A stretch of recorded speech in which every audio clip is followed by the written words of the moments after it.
Hi అండి అందరికీ. ఇదిగో అండి మన గార్డెన్‌లో వచ్చిన మెంతికూరతోటి మెంతికూర చికెన్ అయితే చేస్తున్నానండి. దీనికి 3 స్పూన్ల ఆయిల్ అయితే వేసుకొని, కొంచెం చెక్క మసాలా, సాజీరా, ఉల్లిపాయ ముక్కలు అయితే వేసుకొని మంచిగా ఆయిల్‌లో ఫ్రై చేసుకోవాలండి. ఆయిల్‌లో ఫ్రై అయిన తర్వాత అల్లం వెల్లుల్లి పేస్టు, 1 స్పూన్ పసుపు అయితే వేసుకొని మంచిగా ఆయిల్‌లో ఫ్రై చేసుకోవాలండి.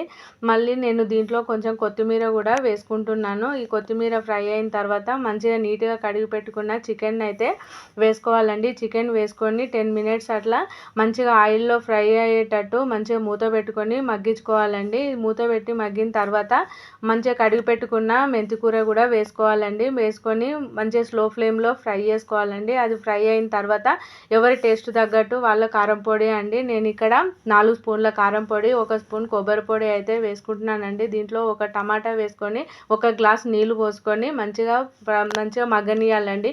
అంతే అండి, మెంతికూర చికెన్ అయితే రెడీ అండి.